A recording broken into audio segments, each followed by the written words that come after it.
oh ternyata kalau jadi pejabat publik khususnya bupati atau DPRD itu ternyata pikiran saya bisa dimintai bantuan yang itu manfaat untuk publik ya gitu.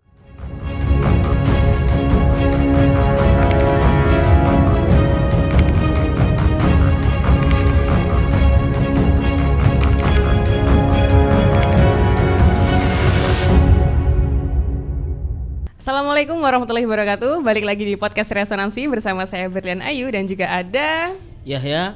Resonansi Kupas Tuntas tanpa keras-keras. Oke, Bang Yahya, kali ini lagi-lagi nih kita kedatangan narasumber yang masih tergolong muda, jadi politisi juga, jadi public figure lagi. Juga. Ada siapa aja sih, Bang? Ada Mbak Sekar Krisnali Tanjung, anggota DPRD Kota Solo, dan ada Bang Siswanto, Wakil Ketua DPRD Blora. Ya. Juga beliau Ketua Umum Asosiasi DPRD Kabupaten seluruh Indonesia. Luar biasa sekali. Ya, jadi narasumber kita sangat inspiratif banget nih kali ini ya. Kemudian juga masih tergolong muda, apalagi Kak Sekar nih masih aura-auranya itu, kayaknya aku nggak jauh beda sih sama Kak Sekar. Oh iya. Lagi-lagi ya menyinggung ya. Iya. Gak apa-apa lah.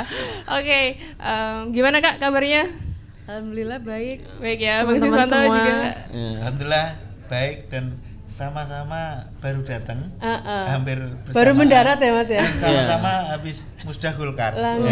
Selamat datang Bang, selamat datang. Terima kasih ya Bang, terima kasih. Jauh-jauh dari Solo dan juga dari Blora, mengawal daerahnya, kemudian disuarakan. Nah, ini yang bakal kita kulik-kulik nih Bang. Kita penasaran gimana sih sepak terjangnya, tips dan trik kalau bisa. Saya juga pengen jadi DPRD kalau gini. Amin amin ya rabbal alamin. Ya, kalau berjuangnya seperti apa, tantangannya, hambatan-hambatannya. Ya, dengan backgroundnya masing-masing nih. Nanti kita kulik-kulik. Tapi nih yang pertama yang akan kita kulik terkait DPRD dulu deh. Dari kacamata Kak Sekar dan juga Bang Siswanto. Mempersepsikan DPRD itu seperti apa? Dari Bang Siswanto dulu mungkin?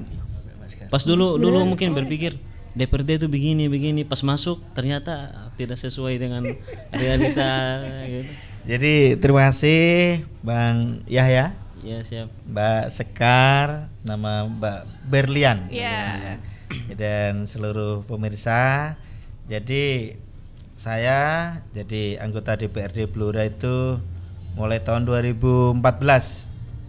Ya, menjadi anggota dan khususnya menjadi Ketua Badan Legislasi. Kalau sekarang Badan Pembentukan Perda Mas Sekar. Bapak Perda Mas. Juga. Enggak, kalau Banggar Mas. Banggar. Udah top lah kalau Banggar.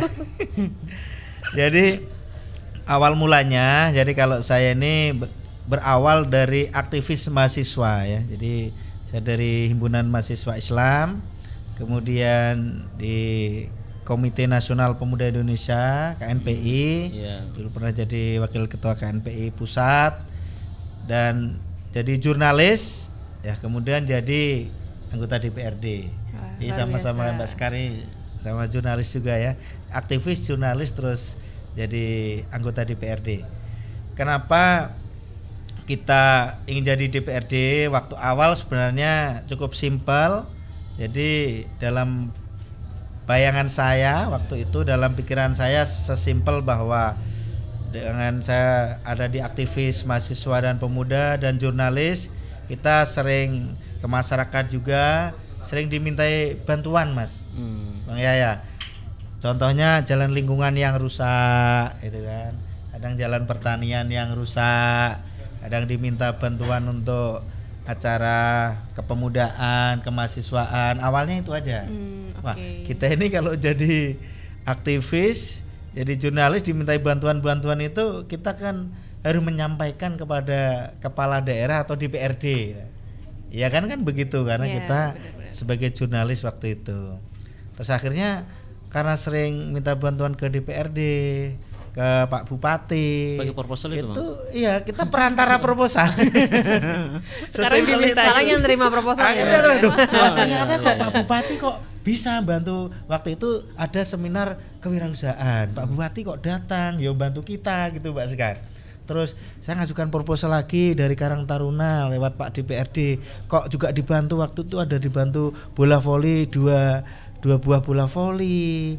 Terus ada turnamen voli juga ada bantu loh. Pikiran saya akhirnya gini, oh ternyata kalau jadi pejabat publik khususnya bupati atau DPRD itu ternyata pikiran saya bisa dimintai bantuan yang itu manfaat untuk publik ya gitu. Bermanfaatnya lebih besar, lebih luas gitu. Termasuk pembangunan jalan waktu itu nggak besar sih, cuma 20 juta aja. Tapi kan waktu itu masyarakat belum tentu juga mau diajak iuran bareng gitu kan, Pak RT, Pak RW, Pak Kepala Dusun, Kepala Desa kan. Kalau di kampung Karang Taruna ada yang daerah itu yang mau iuran, kemudian juga bangun jalan ya 10-20 juta ada yang mau. Tapi di desa-desa atau duku lain ada yang belum tentu punya kesadaran itu. Nah itu ada yang bikin proposal dikasih saya Mbak Sekarnya bingung ini, wah mau kita membantu ke siapa itu. Akhirnya saya minta bantuan waktu itu ke Pak Bambang Sadono. Beliau itu dulu pernah anggota DPR RI, waktu saya minta bantuan itu menjadi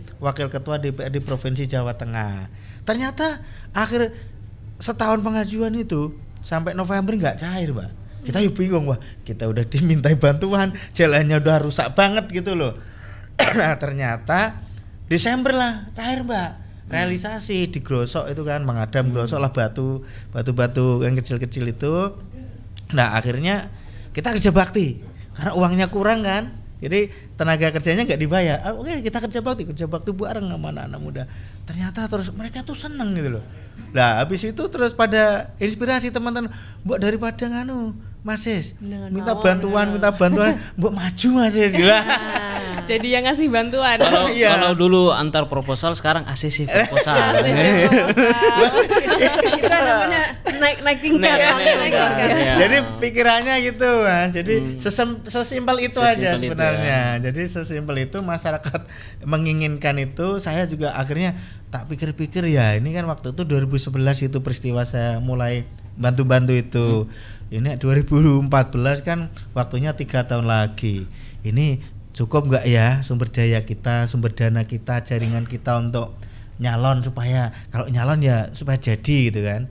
Waktu itu saya 2011 ketua PK Mbak, ketua pimpinan kecamatan Partai Golkar ya, kecamatan Ngawen. Saya ketua Golkar kecamatan lah gitu. Jadi saya mikir cukup nggak ya sumber daya saya gitu kan. Terus mikir-mikir lah, alhamdulillah waktu itu ada ini di Blora ada ini ketahanan pangan ya, kalau bicara sekarang itu yaitu untuk pendirian pembangunan pabrik gula Gendis Multimanis di Blora.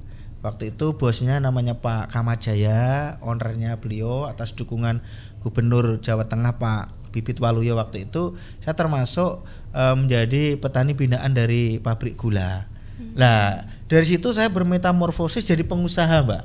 Ya, jadi dari aktivis, jurnalis terus jadi pengusaha. Akhirnya tanam tebu karena kita dipinjemi oleh pabrik gula dengan bunga yang sangat rendah. Waktu itu kayaknya maksimal cuma 6% ya setahun. Jadi sama kur itu di bawah kur lah, pokoknya dikit banget bunganya.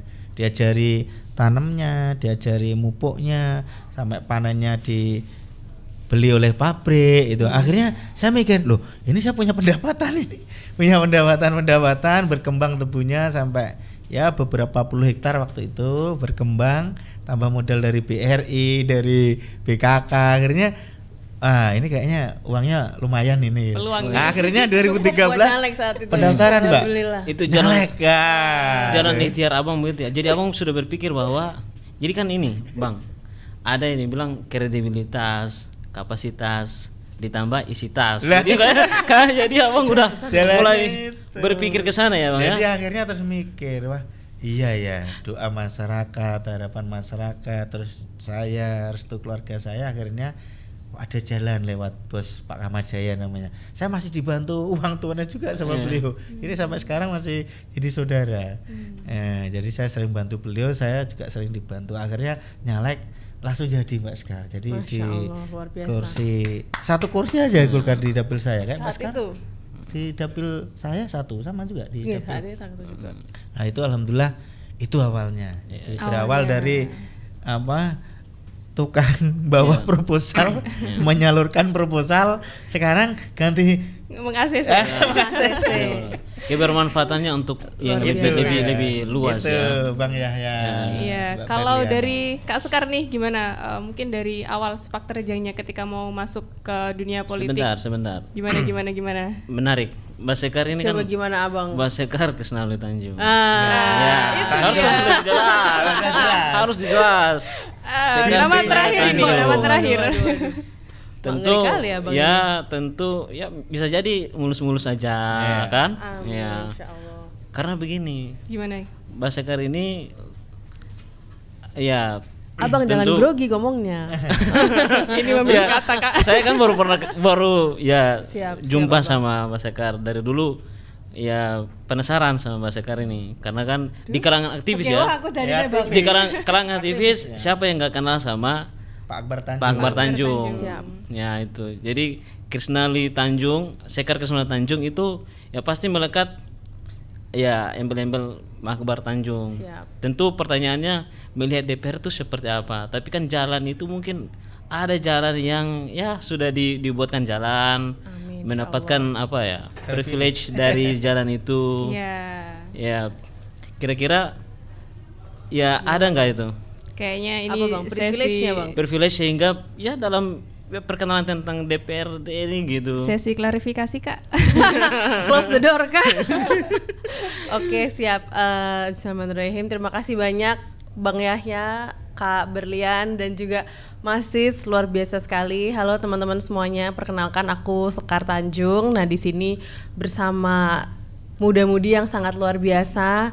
Mas Sis ini seniorku di Jawa Tengah ya teman-teman semuanya, walaupun kita beda kabupaten, beda kota, tapi wabil khusus beberapa bulan ini banyak curhatnya sama Mas Sis tentang gimana bisa punya karya di DPRD, bagaimana bisa memimpin Partai Golkar. Kebetulan saya sama Mas Sis ini sama-sama dari Partai Golkar juga gitu, dan memang mungkin tadi sedikit latar belakang dari Bang Yahya yang akhirnya perjalanan dan atau perspektif sosok-sosok dalam dunia politik itu bisa sangat berbeda-beda, dan ini aku rasa menjadi salah satu nilai yang sangat plus ketika kita berada dalam lingkup ini, karena kita bertemu dengan masyarakat dari berbagai macam hampir seluruh elemen. Nah tadi mungkin kalau misalnya kita bicara tentang privilege ya, itu memang sudah pasti ada buat aku dengan nama, latar belakang dan juga apa ya, kedekatan mungkin ya dengan sosok yang sudah memiliki sepak terjang di dunia politik yang sangat lama, sangat panjang. Nah, menariknya adalah bahwa perspektif yang ingin aku tawarkan ke teman-teman itu, privilege itu seperti kita lagi ngetok pintu. Mungkin dengan kita punya nama belakang Tanjung, kalau kita ketok pintu, itu pintunya insya Allah syukur-syukur dibuka. Tapi antara pintu habis itu ditutup lagi, atau habis itu aku dipersilahkan masuk, atau habis itu aku disuruh nunggu aja di luar sambil hujan-hujanan, itu semua udah tergantung kita yang ngetok-ketok pintunya. Udah bukan lagi nama belakangnya, udah bukan lagi orang tuanya, om, tantenya.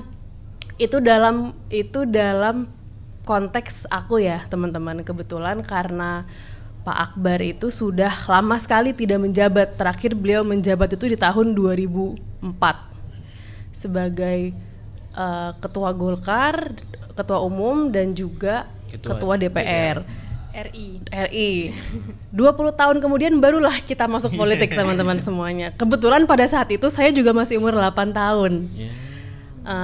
Nah, jadi privilege itu pasti ada, dan saya merasakan dalam konteks pintu tadi mungkin ya gambarannya, bahwa ketika kita mengetok pintu itu mayoritas pintunya dibuka, tapi apakah habis itu saya diajak untuk masuk, itu tergantung saya, tergantung Sekar, bukan tergantung bapak, ibu, kakak, adik atau siapapun lagi begitu. Nah, tapi salah satu tantangannya juga adalah kita sukses itu orang-orang anggapnya bukan karena kita gagal juga orang-orang bilangnya wah masa anaknya ini gagal gitu. Jadi maju kena mundur kena, tapi nggak apa-apa.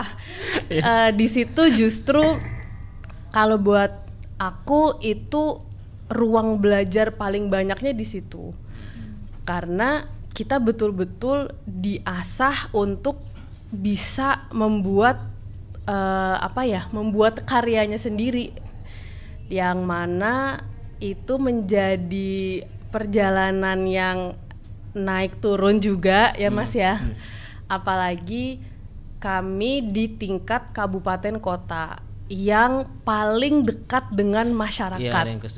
Yang kayak tadi kata Masis, masalah BPJS tiba-tiba habis, tiba-tiba tidak aktif lagi, yang ditanya pasti anggota dewan tingkat kabupaten kotanya. Kalau ditanya karena misalnya atau enggak kita sebelumnya keluarganya mendapatkan bansos, tapi karena adanya graduasi data yang akhirnya kita nggak dapat lagi, yang ditanya pasti anggota dewan kabupaten kotanya. Dan kami susah untuk menghindar karena ya kami tinggalnya di situ ya toh. Konstituen kami ya tetangga kami sendiri gitu. Jadi itu menjadi dinamika yang sangat membantu kami untuk betul bisa mengikuti proses bermasyarakatnya ini lebih kental lagi gitu.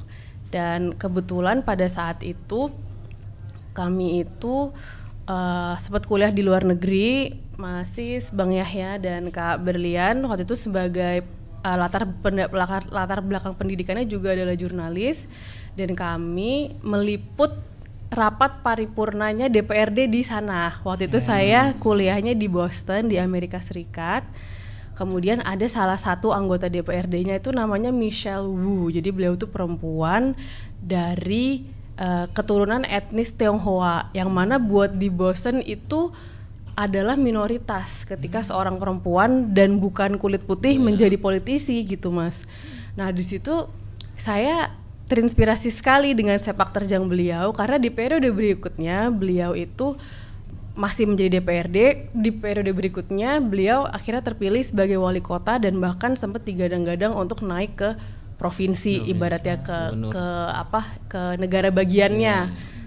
Dan di situ saya mempelajari sepak terjang beliau, cara beliau berpolitik sebagai perempuan, sebagai ibu walaupun minoritas itu seperti apa.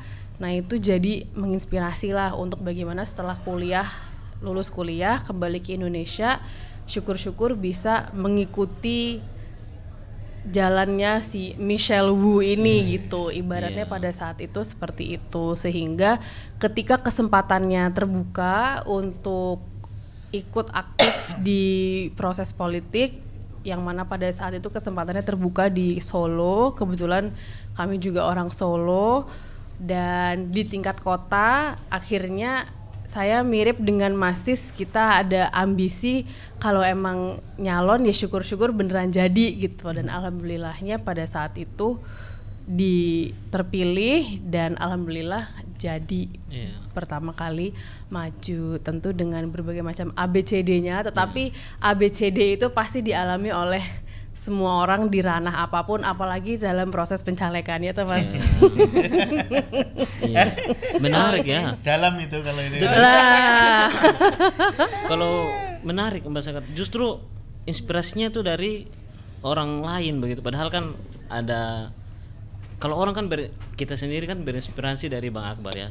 Kalau ini politik ya, orang menggunakan sebagai tandem gitu ya. Kebetulan kalau di keluarga kami itu walaupun mungkin memang ya wabil khusus ayah ya yang pernah menjabat posisi sebagai ketua umum, itu beliau tidak pernah memaksa atau mengarahkan gitu kayak nah ayo ngene gitu, ndak pernah. Ibu saya juga enggak, tapi tidak bisa dipungkiri bahwa kami hidup berkeluarga sangat dekat dengan dunia itu.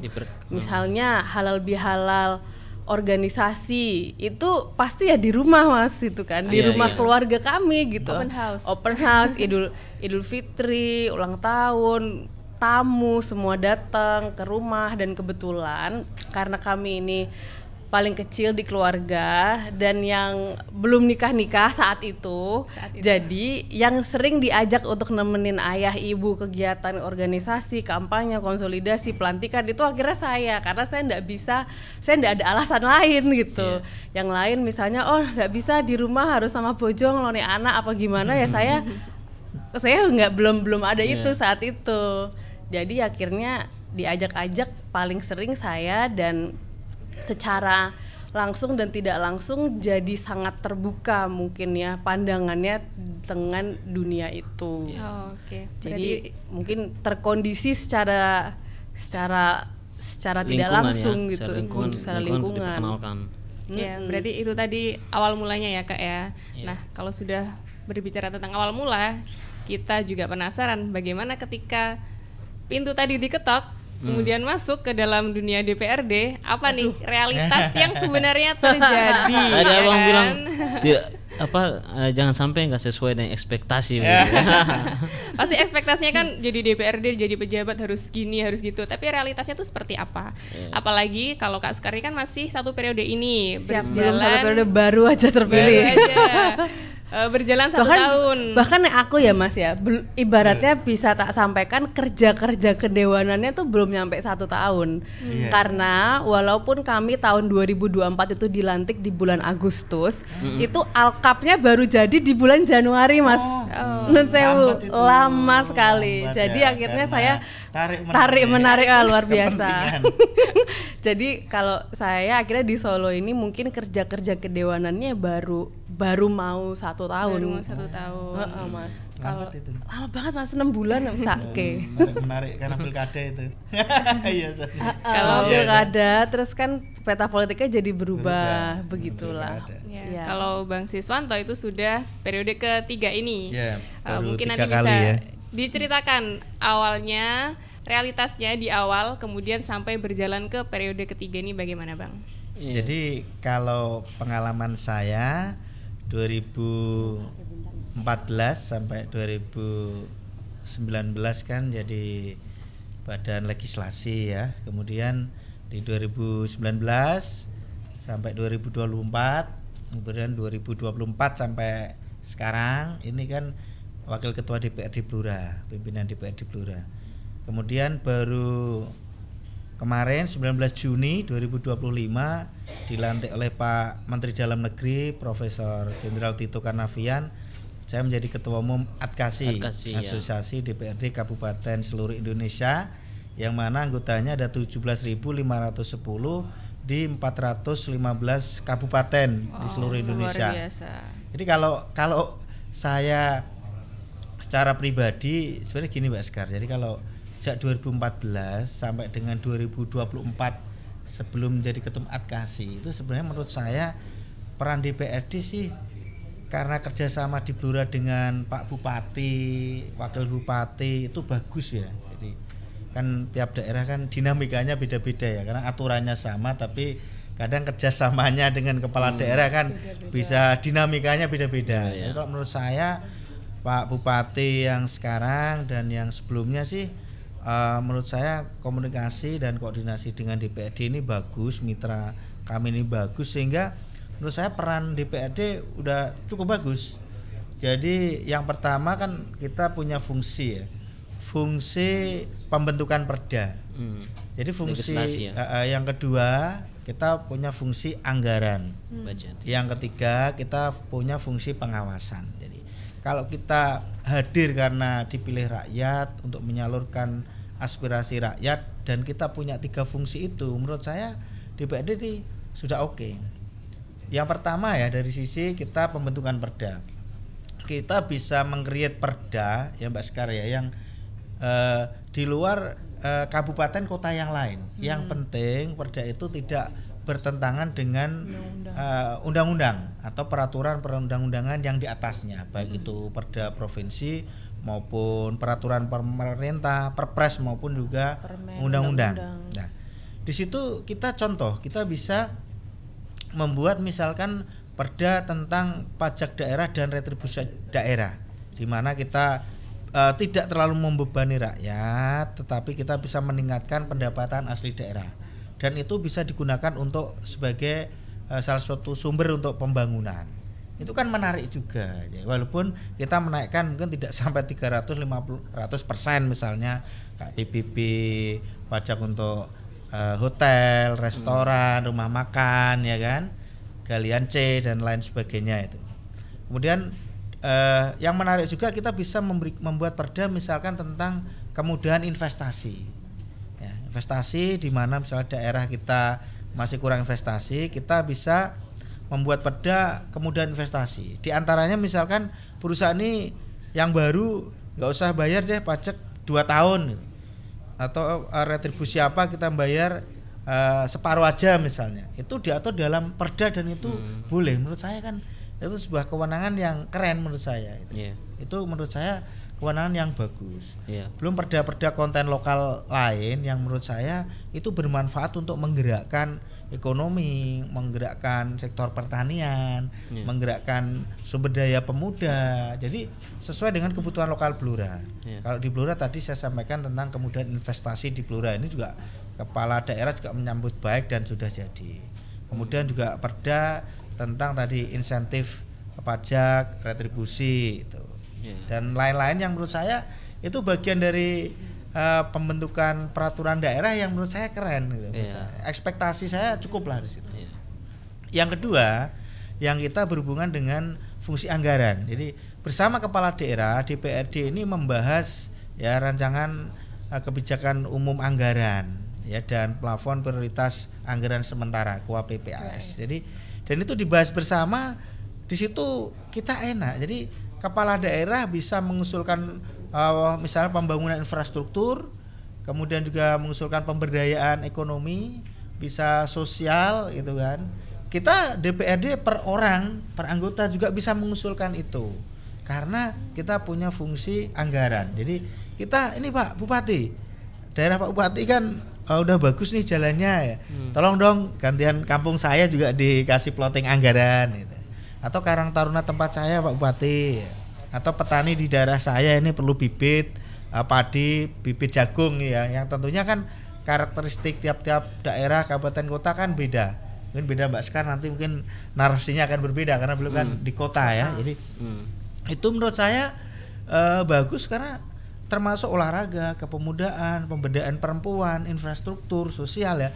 Itu kita bisa mengusulkan ke pemerintah daerah, ke Pak Bupati, dan Pak Bupati juga bisa menerima itu. Anggota lain juga mengusulkan untuk kegiatan di dapil-dapilnya. Itu saya rasa adalah yang penting bahwa visi misi pemerintah daerah yang berawal dari visi misi calon bupati dan bupati terpilih itu tertampung ada di situ yang sudah diperbaiki RPJMD-nya 5 tahun ke depan, rencana kerja pemerintah daerah setiap tahun yang diwujudkan dalam APBD setiap tahunnya itu jadi terwadai di situ. Aspirasi kita juga terwadai, kita itu senang gitu. Jadi karena sinergi apa? Ya, Mas, ya? Masyarakat kalau kita ke dapil kita lagi Mbak Sekar, oh Bapak senang. Terima kasih Bapak, ucapan terima kasih itu aja kita udah senang hati.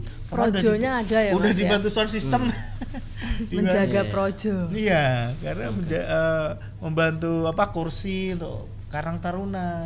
Seragam nggih Mas? Seragam juga ya. Ibu-ibu ada gamelan itu yang ringan-ringan aja itu. Serasa dekat di hati karena kan mereka juga tahu kalau anggaran pemerintah daerah ini kan juga ada keterbatasan, sehingga kita jelaskan, oh tahun ini skala prioritas kita yang ini ya, yang infrastruktur, yang kepemudaan ini ya, yang bidang pertanian ini, yang sosial ini, yang seni budaya ini, yang olahraga ini. Mereka tahu, Pak berarti saya antri tahun depan loh Pak. Jadi kita ketemu lagi kan enak ya, apalagi ada reses juga Mbak Sekar ya, jadi ketemu konstituen dengan biaya dari pemerintah daerah, itu menurut saya keren. Kemudian yang ketiga, yang fungsi pengawasan. Jadi setiap tahun setelah anggaran ditetapkan, dilaksanakan oleh eksekutif, itu kan kemudian ada ini pemeriksaan BPK. Dari pemeriksaan BPK, Badan Pemeriksa Keuangan, itu kan kemudian diberikan kepada DPRD. Dari situ kita bisa ngecek apa yang sudah dilakukan oleh Pak Bupati dan pemerintah daerah selama 1 tahun dengan anggaran di Blora 2,8 miliar Mbak, triliun Mbak. Kalau di Blora mungkin beda penduduknya dengan berapa yang Mas Blora? 2,8 triliun, penduduk kita 936.000. Nah, itu situ kita bisa tahu, oh ada gedung SD yang udah dibangun sekian, rehabnya sekian, jalan usaha tani yang dibangun sekian, peternakan sekian, Karang Taruna yang dibantu sekian, organisasi kepemudaan sekian, organisasi perempuan sekian, ya, kemudian partai politik, dan jalan yang dibangun sekian kilometer. Jadi dengan itu kita bisa melakukan pengawasan. Jadi menurut saya selama 10 tahun 2014 sampai 2024 saya menikmati dan senang karena usulan-usulan kita banyak, termasuk jalan tadi yang saya sampaikan Mbak Sekar, yang jalan saya itu dari jalan raya ya, dari Blora ke Semarang itu ada jalan, kemudian arah masuk rumah saya itu sekitar 12 km Mbak. 2 km itu jalannya jelek. Alhamdulillah sekarang ini udah cor semua. Ya, udah cor semua. Ini salah satu juga perjuangan bersama teman-teman dewan yang ada di dapil saya, enggak hanya saya, bersama Pak Bupati juga. Tetapi kan ada kepuasan tersendiri bahwa jalannya akhirnya bagus. Ini yang 3 fungsi yang berhubungan dengan saya 10 tahun di DPRD awal. Itu karena di adkasi Mbak, sekarang ini jadi beda pikiran saya. Iya Mas. Kalau di adkasi ini karena kita di Asosiasi DPRD Kabupaten seluruh Indonesia dan berkumpul dengan ketua-ketua DPRD, pimpinan dan anggota DPRD Kabupaten seluruh Indonesia, sering diskusi dengan Kementerian Dalam Negeri, Kementerian Keuangan, DPR RI. Jadi saya merasa bahwa peran DPRD ini masih kurang Mbak. Masih kurang karena menurut saya DPRD masih banyak diatur oleh kepala daerah. Menurut saya ini sekarang, karena ini sebagai ketua umum adkasi. Jadi saya melihat perspektif bahwa contoh di DPR RI itu kan punya keleluasaan dia mengelola dan mengatur anggaran. Walaupun juga teknisnya dibelanjakan oleh Sekretaris Jenderal DPR RI maupun MPR RI, DPD RI. Tapi di daerah ini masih banyak diatur oleh bupati, termasuk beberapa tunjangan, termasuk beberapa hal itu ya, termasuk perubahan undang-undang yang tahun 2014 itu termasuk perjalanan dinasnya nggak langsam ya kan, resesnya nggak langsam. Perpres ya nomor 33. Jadi kenapa kita banyak diatur oleh Kementerian Dalam Negeri gitu. Jadi menurut saya kita ingin agar DPRD ini masuk dalam undang-undang MD3, undang-undang MPR, DPD, DPRD gitu. Saya sebagai ketum adkasi mengusulkan gitu, kita masuk dalam undang MD3. Jika undang-undang pemerintahan daerah, undang-undang 23 2014 tentang pemerintahan daerah itu harus direvisi menurut saya. Jadi semangat bahwa otonomi daerah, desentralisasi menurut saya berkurang. Sekarang udah mulai banyak masuk ke sentralisasi, apa-apa ditarik oleh pusat Mbak Sekar ya kan. Jadi ini menurut saya kewenangan daerah ini harus ditambah lagi untuk apa? Untuk penguatan celah fiskal daerah supaya daerah ini makin kuat. Kalau semua kabupaten kota dan daerah ini kuat, perekonomian maju, fiskalnya celah fiskalnya besar, daerah maju, maka Indonesia maju. Menurut saya jadi menurut saya perlu penguatan DPRD dalam bentuk apakah perlu ada undang-undang DPRD sendiri atau DPRD masuk di dalam ranah undang-undang MD3 Mbak Sekar. Ini sedang kami komunikasikan dan kami perjuangkan sebagai ketum adkasi. Yang diharapkan Mas Sis adalah di tingkatan itu kita DPRD tidak lagi menjadi bagian daripada pemerintah kota gitu nggak Mas? Karena kan sekarang seperti itu ya teman-teman. Dan ini mungkin informasi juga untuk pemirsa. Jadi kalau di DPRD kabupaten kota itu DPRD itu satu badan dengan kepala daerahnya teman-teman, beda dengan di tingkat pusat. Presiden sendiri, DPR RI sendiri. Kalau di tingkat kabupaten kota ini bersama-sama menjadi satu gitu. Nah, jadi di sini kepuasan saya harus ditambah tadi. Jadi di sini ada usulan bahwa sebaiknya dikembalikan seperti sebelum tahun 2014 kan ya Mas ya, bahwa DPRD kabupaten kota itu dan kepala daerahnya itu terpisah. Nah, ini pas saya dulu nyalek itu enggak tahu bahwa ternyata DPRD kabupaten kota itu sama-sama sama pemerintah, karena saya kira itu sama seperti DPR RI, sama seperti dinamika yang ada di pusat, bahwa DPR itu adalah terpisah daripada pemerintah, ibaratnya seperti itu. Tapi berarti itu menjadi ini mungkin tantangan atau mungkin malah jadi hambatan untuk DPRD untuk melangkah bermanfaat untuk masyarakat? Jadi kalau perspektif bisa berbeda-beda sih DPRD sebetulnya ya Mas ya. Kita udah menikmati, udah senang. Cuma kan sebagai asosiasi kan kita berpikirnya lebih luas ya, lebih luas. Artinya ada peran-peran yang bisa kita kembangkan lagi seperti DPR RI gitu loh. Ini yang sedang kita diskusikan dan akan kita perjuangkan. Ini Mbak Skar, saya rasa mungkin baru berapa bulan menikmati ini kan mungkin. Iya, belum nyampe 1 tahun. Tapi di sini yang menjadi menarik adalah tentu Mas Sis karena ini sudah periode ketiganya, jadi juga sudah punya sudah bisa menganalisa perbedaan dan juga pros dan cons karena sudah berproses selama 10 tahun melihat perbedaan-perbedaan yang terjadi dengan bergantinya mungkin lanskap politik, bergantinya pimpinan, peraturan juga berubah-ubah. Nah, kebetulan karena kami ini baru sekali, jadi kami tidak ada perbandingan kan ya wes DPRD sing tak tahu ya koyo ngene gitu. Koyo ngene sing piye Mbak? Yang gimana? Nah, kalau sebetulnya tidak jauh beda dengan apa yang disampaikan oleh Mas Sis bahwa kita itu sebagai anggota dewan itu memang harus bersinergi dengan kepala daerah karena kita itu sebetulnya adalah satu kesatuan. Kepala daerah juga mungkin akan sulit untuk berjalan kalau tidak komunikatif dengan DPRD, begitu pula sebaliknya. Dan salah satu hal yang sempat sudah kami lakukan kemarin itu yang menjawab ibaratnya cita-cita saya dalam menjadi dewan, salah satunya adalah bagaimana kita bisa ikut membantu mensejahterakan elemen masyarakat. Kebetulan kami di Komisi 4, Mas Sis. Komisi 4 tuh ya yang pendidikan, kesejahteraan, kesehatan. Kalau tadi saya dengar ceritanya Mas Sis kayaknya jenengan di Komisi 2 ya Mas ya? Yang APBD, kemudian pendapatan.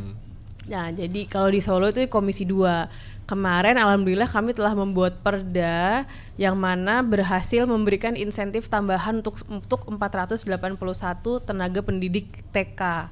Yang mana dari tahun 2017 sampai sekarang itu belum ada inisiatif itu. Jadi alhamdulillahnya kami bisa ikut berproses dalam membuat perda yang bisa langsung menyediakan tambahan pemasukan bagi hampir 500 tenaga pendidik PAUD di Kota Solo. Nah, tentu agar ini bisa betul-betul terjadi itu perlu dibuat yang namanya perwali karena perda itu baru bisa tereksekusi kalau sudah ada perwalinya, peraturan wali kotanya. Nah, inilah sinergi yang perlu terjadi antara anggota dewan dan juga anggota dewan di tingkat kabupaten kota dan juga pimpinannya dengan kepala daerahnya. Salah satunya seperti itu. Tapi mungkin kalau sekarang salah satu tantangannya juga adalah bahwa bagaimana agar teman-teman yang muda-mudi itu juga tertarik untuk aktif, untuk mau ambil peran dalam pemerintahan. Apalagi kita juga baru melihat seminggu 2 minggu ke belakang keresahan di antara masyarakat yang terjurus kepada salah satunya ya pemerintah, anggota dewan kan. Dan banyak di antara elemen masyarakat itu yang menunjukkan keresahannya adalah anak muda tentunya. Baik itu yang mungkin sekarang di tingkat SMA ataupun lagi kuliah atau baru lulus kuliah, baru nyari kerja. Dan ini juga menjadi tantangan sebetulnya untuk saya secara pribadi agar bisa memberikan ruang untuk teman-teman muda-mudi ini tuh merasa bahwa bisa kok berkomunikasi, bisa kok kita bersinergi. Jadi itu salah satu tantangan yang kami rasakan di Solo yang juga sudah kota ya. Jadi permasalahannya juga mungkin berbeda dengan Blora. Salah satunya di Solo itu tidak ada lahan pertanian. Mungkin cuma ada 1 petak, 2 petak gitu, tapi itu tidak lagi menjadi lokomotif ekonominya kota Solo. Emang kebanyakan apa Kak kalau di Solo? Pedagang. Oh, pedagang. Secara sejarah juga sebetulnya seperti itu. Saudagar, toko kelontong. kemudian makan banyak. Kuliner juga banyak sekali kalau di Solo, tempat wisata, betul. MICE kan salah satunya adalah MICE. Jadi events, convention dan berbagai macam bentuk-bentuk kegiatan yang seperti itu gitu. Bang Siswanto dari tadi kalau menjelaskan itu memang ya menunjukkan bahwa abang ini yang senior. Aktif senior. Kita langsung tercerahkan bang, tiga-tiganya. Oke tuh, apa yang pengawasan, legislasi, budgeting kan itu kita tercerahkan juga dari abang tadi. Nah tapi yang mau saya tanyakan ke Mbak Sekar, tentu Mbak Sekar ini kan junior lah, perempuan muda di parlemen kan. Nah yang Mbak Sekar bilang tadi ada tenaga PAUD, kemudian di pendidikan ya, itu selama menyuarakan itu di dalam parlemen itu ada ini nggak, maksudnya kayak hambatan atau kayak ada yang sepakat, ada yang enggak, kan biasa kan ada skala prioritas kan gitu, ada nggak tuh misalkan ini anak masih muda semacam kayak diabaikan begitu, ada nggak bang? Apalagi perempuan nih Kak, suara perempuan itu gimana kalau di kursi DPRD? Betul, jadi kebetulan kami di Kota Solo itu dari total 45 anggota dewan hanya 8 yang perempuan, Mas Bang Yahya dan Mbak Berlian. Jadi itu pun belum sampai 30%. Periode sebelumnya itu 11, periode ini 8. Ada penurunan ya Kak ya? Ada penurunan sebanyak 3. Nah, kebetulan karena kami itu di Komisi 4 yang memang banyak banyak yang bersinggungan dengan isu-isu sosial seperti pendidikan, kesehatan, ketenagakerjaan, termasuk juga adalah Dinas Pendidikan Perempuan Anak dan juga Keluarga Berencana. Jadi di dalam komisi kami itu sebanyak 6 orang, 3-nya itu perempuan. Akhirnya untuk di dalam komisi sendiri terjadi keseimbangan lah antara suara perempuan dan suara laki-laki, sehingga tidak terlalu terjadi tarik-menarik ataupun polarisasi. Karena cukup seimbang dan saling mengisi lah, saling menguatkan. Kalau di dalam komisi, kalau di luar komisi, yang mana kami juga kebetulan ada jabatan pimpinan di partai politik, itu menjadi berbeda lagi dinamikanya karena di antara seluruh partai politik di Kota Surakarta yang ketuanya perempuan dan masih di bawah umur 30 itu cuma kami di Golkar. Jadi memang ketika kami masuk ke dalam ruang-ruang tertentu itu selalu ada sudut pandang pertama itu pasti ya kita agak wes lah gitu, wes lagi diabaikan gitu Kak, Mbak Sekar gitu ibaratnya. Saya punya perspektif bahwa kita juga tidak bisa sepenuhnya menyalahkan bapak-bapak itu, bahwa bapak-bapak ini itu hidup di dalam zaman tumbuh dan berkembang di dalam zaman yang sangat berbeda. Mungkin keras. ketika didikannya keras. Mungkin ketika mereka umur 20-an atau 30-an lagi mengawali karir politik mereka, itu dunia tidak seperti ini. Sangat berbeda.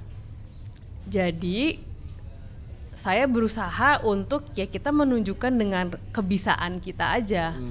Karena kalau saya punya ekspektasi bahwa saya belum ngapa-ngapain langsung dihormati juga, ya bagi saya itu juga tidak mungkin.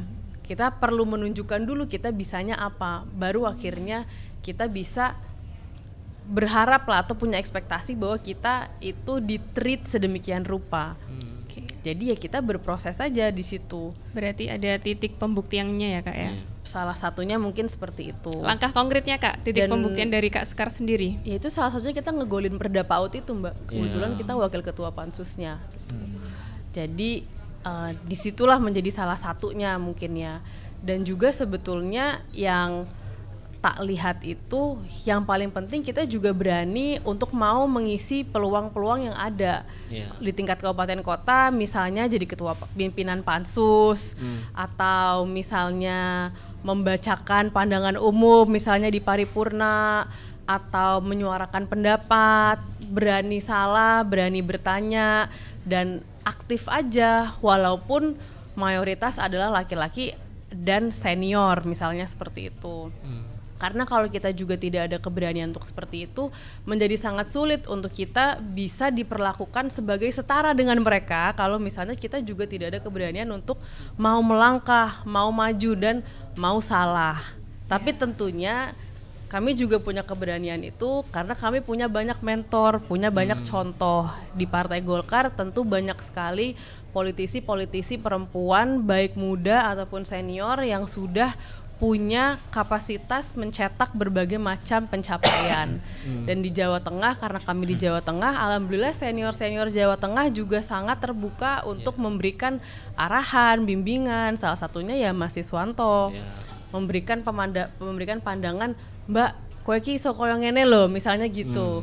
Kamu kalau misalnya lagi bintek, diperhatiin Mbak materinya, jangan cuma absen doang. Itu kamu banyak belajar, salah satunya seperti itu. Jadi itu yang juga menyenangkan dengan kita berada di Partai Golkar, karena partainya terbuka dan juga mau untuk memberikan ruang yang muda-muda. Di sini kami termasuk muda dan juga perempuan, tetapi alhamdulillahnya teman-teman pun bisa memberikan kita ruang untuk belajar dan malah mau mendorong kita untuk belajar. Nah, itu mungkin salah satu hal yang kami dapatkan di Golkar. Saya nggak bisa ngomongin tentang partai lain gitu. Dan menariknya adalah bahwa baik dari kabupaten kota maupun provinsi maupun pusat ini komunikasi dan sinerginya itu berjalan. Jadi akhirnya bagi kami yang baru mulai di politik, mentorshipnya itu dapat banget. Dan menurutku itu sangat penting untuk siapapun yang baru mau masuk ke dalam industri politik, bahwa kita harus punya mentor dan harus punya support grupnya itu yang bisa mau membantu kita untuk menghadapi ABCD yang tadi tak omongin di awal salah satunya. Kan jadi penasaran ya siapa mentornya Kak Sekar ini. Salah satunya Bang Siswanto. Insya Allah. Bang Siswanto, ini kan kita ke Bang Siswanto ini perihal advokasi. Nah, tadi sempat disinggung tentang advokasi. Sebenarnya tuh apa urgensi dari advokasi itu sehingga ya perlu sampai adanya advokasi. Terus ya mungkin bisa diceritakan advokasi itu sebenarnya apa ya yang menjadi prioritas, apa yang menjadi visi untuk di dalam advokasi itu apa? Ya. Jadi Asosiasi DPRD Kabupaten seluruh Indonesia ini lahir tahun 2001 ya. Jadi udah 24 tahun hadir dan ada di Republik ini. Itu hadir karena pasca adanya Undang-Undang 22 tahun 99 tentang otonomi daerah. Jadi dengan adanya situ maka ada desentralisasi secara politik, desentralisasi secara fiskal ya, hingga daerah itu makin kuat tumbuh dan berkembang dibanding waktu era Orde Baru.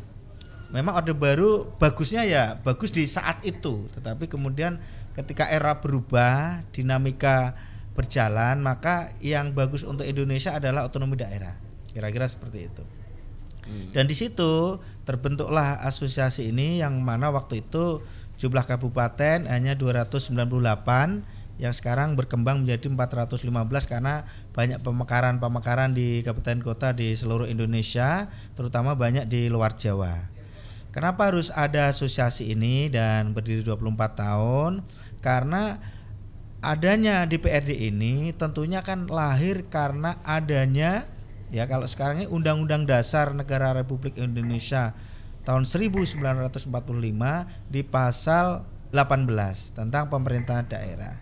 Dari di situ kita ada ya. Kemudian selain di Undang-Undang Dasar, kita kemudian ada di undang-undang tadi yang kita diskusikan dengan Pak Sekar, Undang-Undang 23 2014. Nah, seiring perkembangan zaman, ya perkembangan waktu, dinamika politik ini selalu ada, maka kemudian undang-undang pun selalu ada perubahan. Contoh Undang-Undang Otonomi Daerah tahun 22 tahun 99 berubah menjadi Undang-Undang Pemerintahan Daerah tahun 32 2004, berubah lagi 23 2014. Tentunya dengan dinamika ini peran DPRD di era Orde Baru tidak begitu kuat. Artinya menjadi subordinat dari kepala daerah, istilahnya tukang stempel lah ya Mbak Sekar ya, kira-kira gitulah. Ini ya Thomas. Kemudian di era Orde Baru begitu. Di era 99 sampai 2004 ini karena reformasi, keinginan sosial politik bahwa legislatif itu lebih kuat, maka yang terjadi DPRD ini perannya kuat, bisa mengimpeachment kepala daerah tanpa harus menunggu putusan Mahkamah Agung. Kalau sekarang nggak dipati ini kan harus nunggu fatwa dari Mahkamah Agung dulu. Nah, kalau dulu tidak perlu. Jadi untuk memberhentikan kepala daerah ya itu ya cukup DPRD membuat pansus, kemudian menggelar paripurna, sepakat memberhentikan bupati karena punya kebijakan yang tidak tepat, diajukan ke Mendagri bisa memberhentikan itu. Sehingga peran DPRD baik dalam fungsi legislasinya waktu itu dan fungsi anggarannya, fungsi pengawasannya kuat. Atas dasar fungsi pengawasan mengawasi jalannya pemerintahan daerah itu kemudian digunakan untuk bisa mengimpeachment kepala daerah. Nah, oleh pemerintah pusat itu kemudian akhirnya bupati yang awalnya jadi raja-raja kecil di daerah ini sekarang tersandera oleh kepentingan DPRD yang DPRD memang posisi dan perannya kuat. Sehingga dia bisa juga diberhentikan oleh DPRD.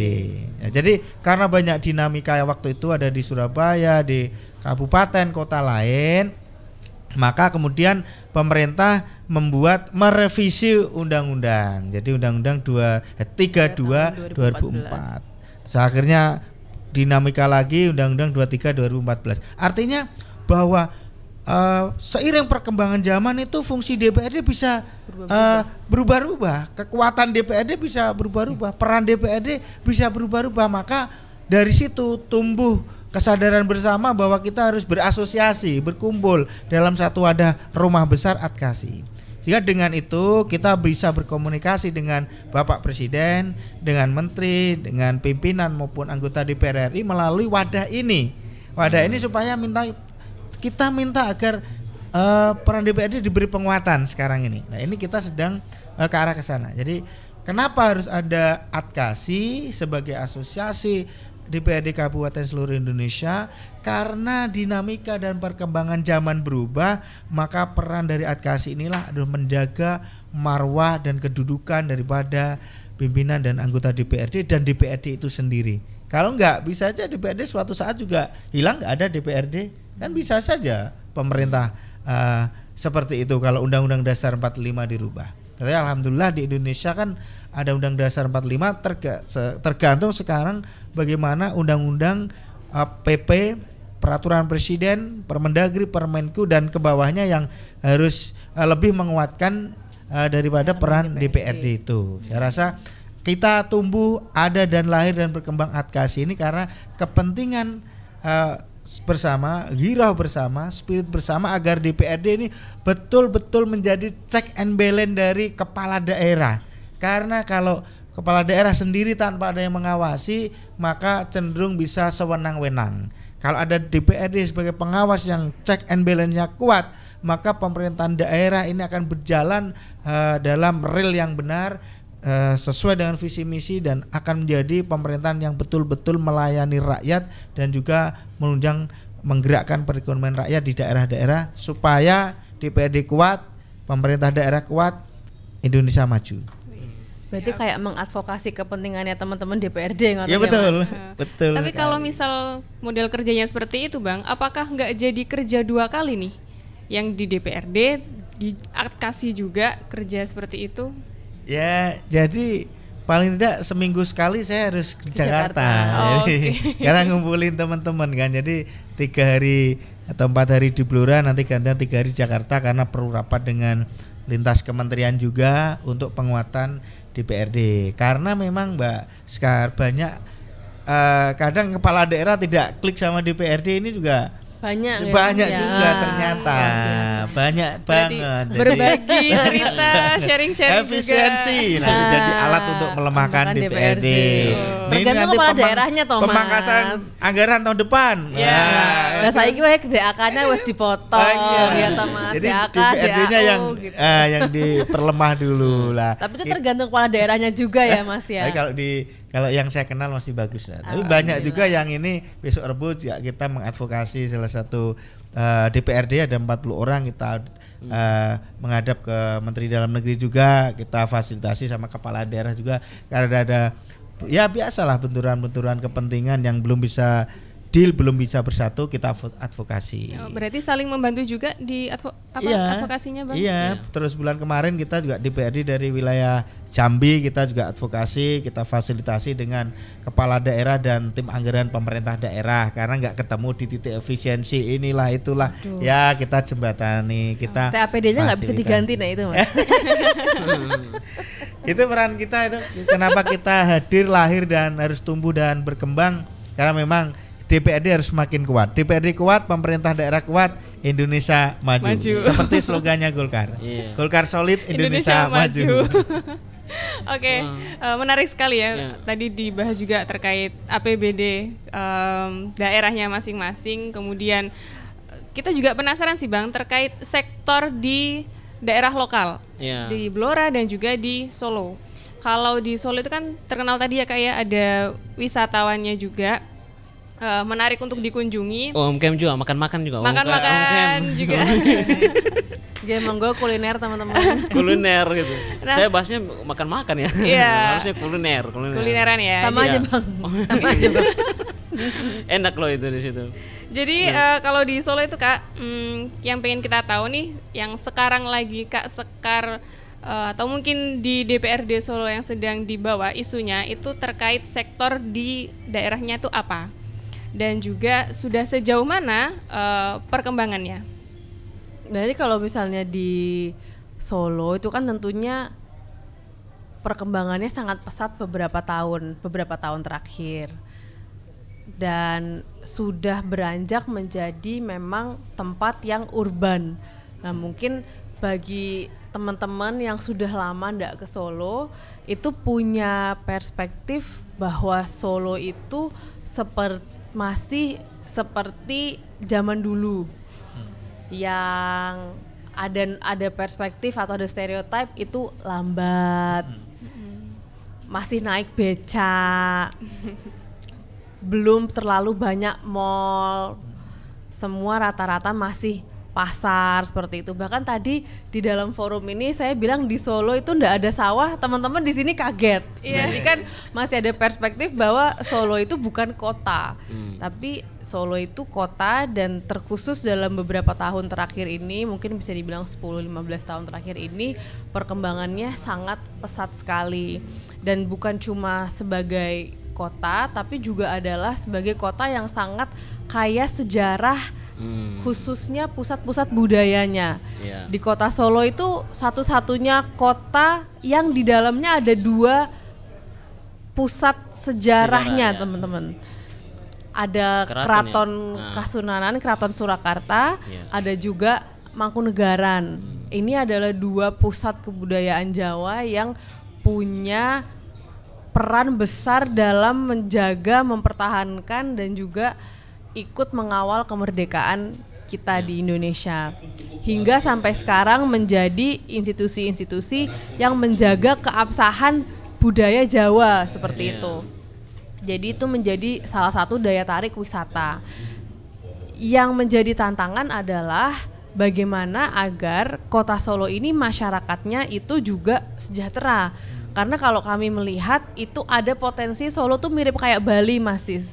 Jadi orang yang dari luar taunya itu Bali misalnya pantai, resort, kafe-kafe yang dimiliki oleh orang-orang dari luar Bali, sebetulnya atraksi-atraksi wisata yang sangat luar biasa yang sebetulnya kalau di Bali itu kan banyak yang dimiliki oleh baik orang non Bali atau malah orang luar Indonesia ya. Solo itu ada potensi di mana perspektif orang luar terhadap Solo tuh juga jadi seperti itu. Jadi kita harus memastikan agar sumber daya yang ada itu betul-betul masuk dan terserap oleh masyarakat Kota Solo.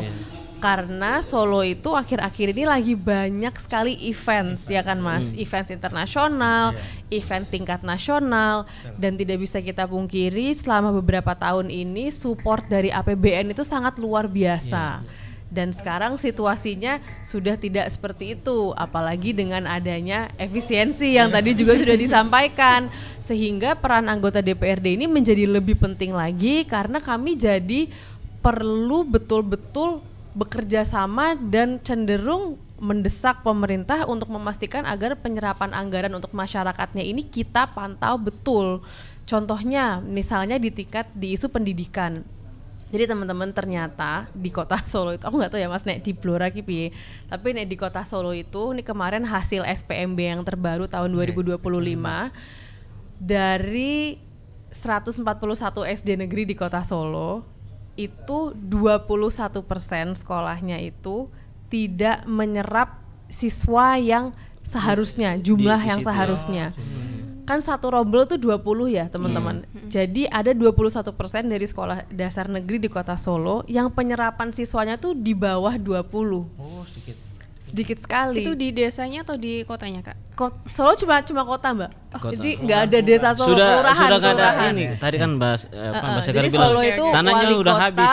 Wali kota, kecamatan, kota, kecamatan, lalu kelurahan, bukan desa. Soalnya kalau misal penyerapannya kurang biasanya kan ditemukannya di desa-desa gitu. Nah, jadi ini menjadi menarik sekali karena kita jadi muncul pertanyaan, selama ini berarti anggaran yang digunakan terkhusus untuk meningkatkan kualitas pendidikan SD-nya itu seperti apa? Kok bisa lebih dari 20% daripada SD negeri di Kota Solo itu tidak mendapatkan murid yang cukup? Ini kan menjadi pertanyaan. Kebetulan karena kami di Komisi 4 yang memang salah satu isunya adalah pendidikan dan memang sudah lama sekali perhatiannya di isu pendidikan, jadi itu salah satu hal yang kami fokuskan. Nah, alhamdulillahnya karena hubungan antara DPRD dan wali kotanya ini cukup baik Mas Sis, jadi terjadilah diskusi antara dua belah pihak ini. Mbak Sekar itu ya? Alhamdulillah masih kakak sepupu saya juga. Yang mana akhirnya suara-suara dari konstituen kami ini bisa terwakilkan. Salah satunya adalah bahwa di anggaran kali ini itu Bosda untuk SDN-nya ditambah. Akhirnya ada tambah 4,5 M, jadi naik 2 kali lipat, sehingga insya Allah di tahun ini lebih banyak nih sumber daya yang masuk untuk meningkatkan kualitas SD negerinya.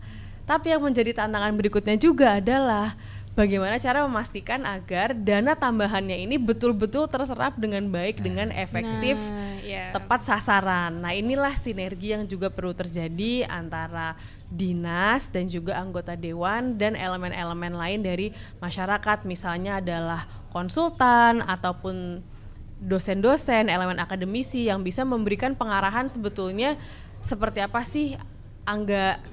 sih penggunaan anggaran yang tepat untuk pendidikan di masa sekarang ini, karena kan beda ya. Jadi ya isunya salah satu yang sedang kami fokuskan adalah di situ karena itu dampaknya masif sekali sekolah SD negeri. Jadi ya itulah salah satu yang lagi kami tekuni dan itu isunya kompleks. Walaupun kita belum punya anak SD gitu maksudnya. Ya, tapi itu masih perlu dikawal lagi ya Kak ya, berarti. Ya harus sangat dikawal karena anggarannya cukup besar dan dampaknya sangat luas. Tapi ini mungkin akhirnya ya fungsi pengawasan yang tadi Mas Sis bilang yang perlu kita lakukan, karena akhirnya nanti kita punya kewenangan. Kita tahu SD ini itu mendapatkan alokasi dana segini. Tapi pas kita datang ke sekolahnya, lah ini kok masih bolong-bolong mejanya, kok masih ambruk. Jadi hal-hal seperti itulah yang akan menjadi titik fokus kami mungkin ke depannya. Oke. Bang Siswanto, ini Blora ya, kalau isu di Blora itu saya dengar itu ada isu apa yang sumber minyak yang ilegal itu Bang. Sumber minyak dan sampai 3 orang ya yang meninggal itu karena itu. 4 orang. 4 orang ya? 4 orang ya Bang ya. Oh 4 orang. Nah itu di tataran DPR sendiri bagaimana Bang pembahasan tentang? Ya, jadi kalau bicara Blora ini ada beberapa kata kunci, di antaranya yang pertama adalah pertanian, kemudian migas ya, yang ketiga adalah kayu jati. Jadi 3 itu yang menjadi ikonnya Blora. Jadi kalau bicara tentang pertanian, kita ini memang 62% penduduk kita ini adalah petani, dan PDRB kita paling besar adalah dari sektor pertanian. Dan Pak Bupati sedang menggalakkan pertanian organik, dan di Blora ini termasuk peringkat ke-6 untuk penghasil beras di Indonesia. Jadi Blora ini kondisinya lebih kepada pertanian, itu yang pertama. Yang kedua, kita berbicara tentang migas ya. Ini betul sekali, di Blora itu migas yang pertama ada konsesi Blok Cepu, yang mana Blok Cepu itu adalah penghasil 30% produsen minyak Indonesia.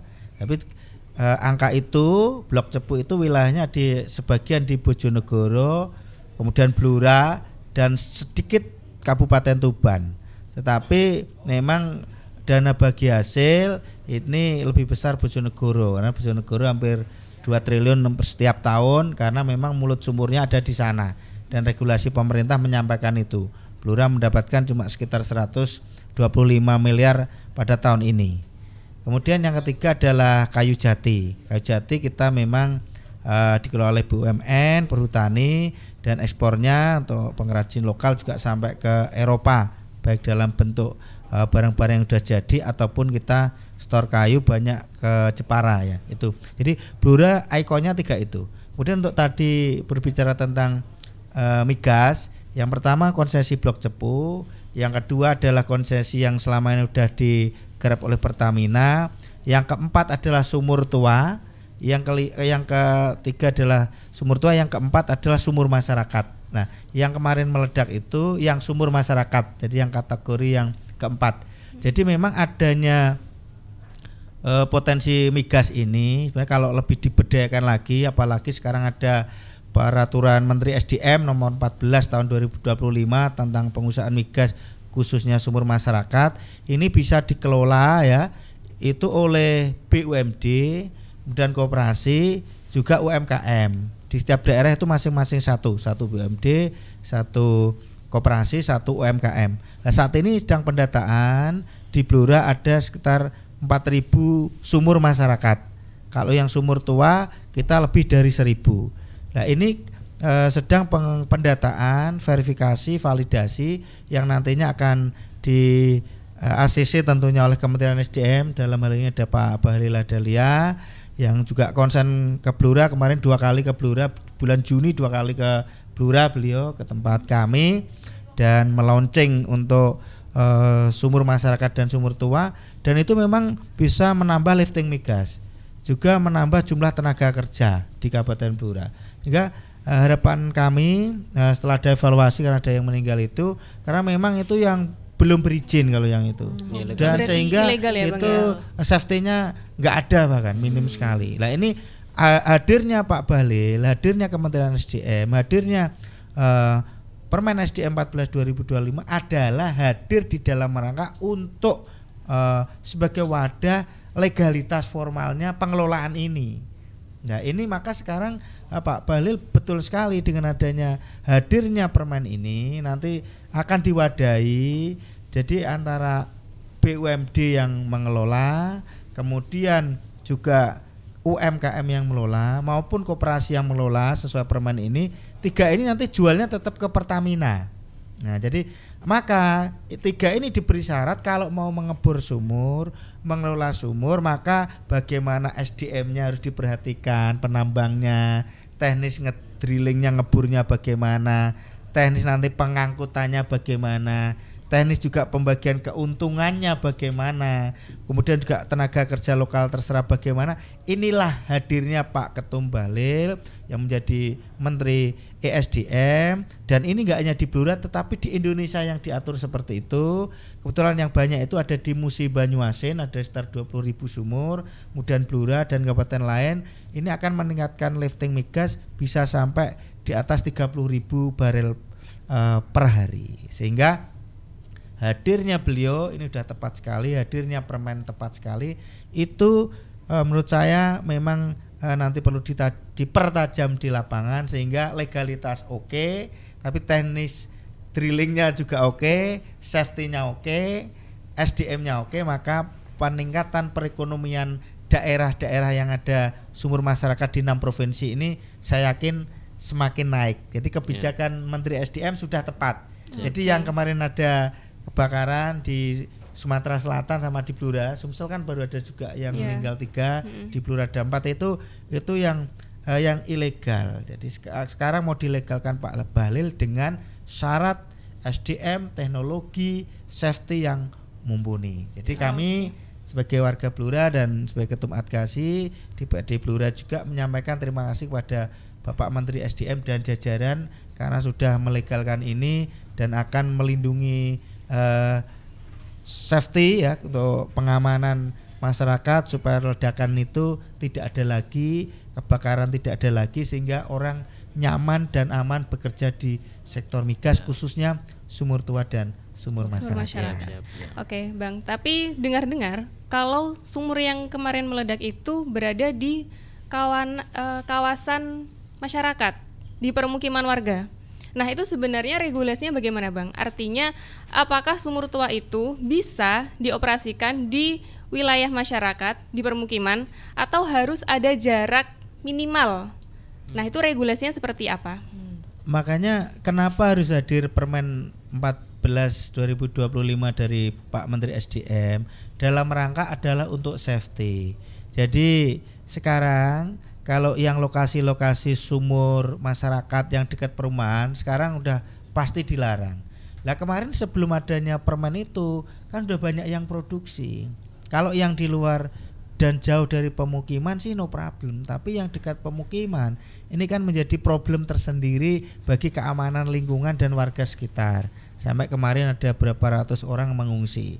Jadi menurut saya langkah Pak Menteri sudah benar, tinggal bagaimana sekarang implementasi lapangan untuk sumur-sumur masyarakat yang dekat pemukiman tentunya harus dilarang dan itu sudah ada larangan sekarang, sudah ditindaklanjuti oleh Bapak Gubernur, Bapak Bupati, ya, Bapak Kapolres, Forkopimda dan masyarakat sekitar, sehingga insya Allah dengan demikian ya implementasi dari permen itu akan baik.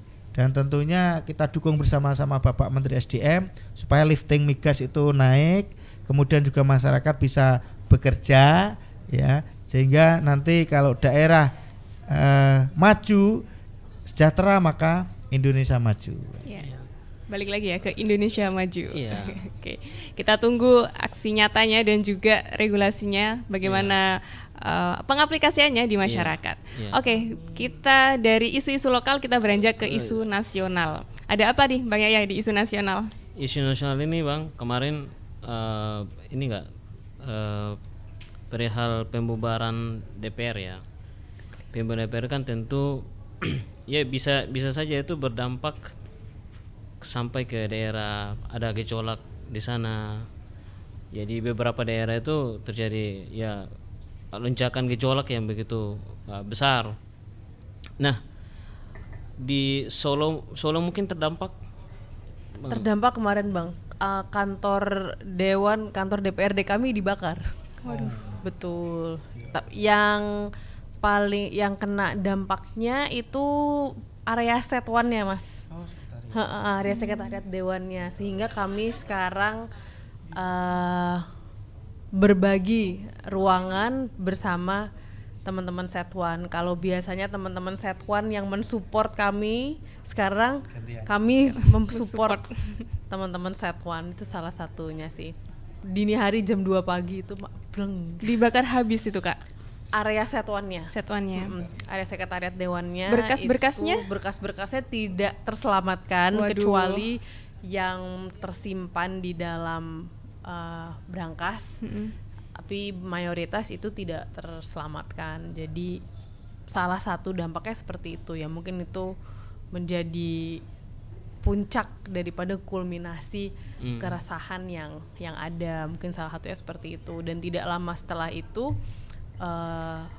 teman-teman mahasiswa se-Solo Raya itu melakukan aksi demonstrasi di gedung DPRD Kota Surakarta. Walaupun yang datang nggak cuma dari Solo, Mas, itu banyak Sukoharjo, Wonogiri, Karanganyar, kan aliansi BEM se-Solo Raya. Tapi unjuk rasanya di DPRD Kota Surakarta seperti itu. Yeah. Bang, kalau Abang sendiri memaknai adanya ya teriakan pembubaran DPR ini, itu menjadi ini nggak kayak semacam tolak ukur kinerja ya, atau memang satu cambukan untuk ya kita menjadi anggota dewan ini harus seperti begini supaya masyarakat itu, keterimaan kita itu di tengah-tengah masyarakat begitu, Bang? Perasaan Anda bagaimana, Bang? Jadi menurut saya, jadi yang harus kita evaluasi bersama itu adalah perihal komunikasi publik ya, komunikasi publik. Jadi tiap-tiap pimpinan dan anggota DPRD Kabupaten seluruh Indonesia, termasuk kota, provinsi maupun juga DPR RI, ini kan ada dan lahir karena adanya rakyat, ada dan lahir karena aspirasi rakyat dan juga adanya proses keterpilihan. Maka ketika hadir, kita harus menyuarakan suara masyarakat, suara rakyat dalam bentuk-bentuk sesuai dengan fungsi-fungsi kita. Nah, kemudian apa yang menjadi problemnya? Problemnya ini adalah kesenjangan komunikasi. Jadi memang sebaiknya DPRD ini harus menyampaikan apa yang dilakukan, mengkomunikasikan apa yang dilakukan kepada publik, ya kan? Baik itu yang menjadi fungsi pembentukan perda apa saja yang bisa diimplementasikan, yang direalisasikan, yang menguntungkan warganya, ya kan, rakyatnya, ya kan. Kemudian yang kedua, pengawasan apa yang sudah dilakukan, ya kan.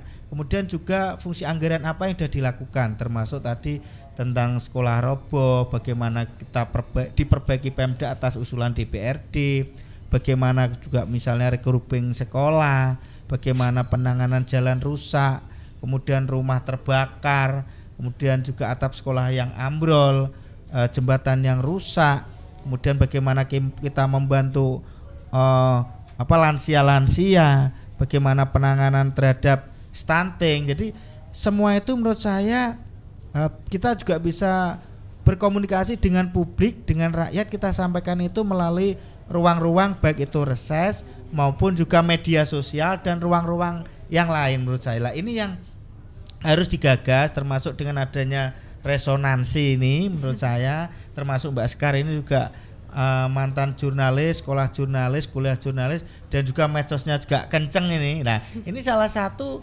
bentuk komunikasi bahwa Mbak Sekar ini bekerja gitu loh.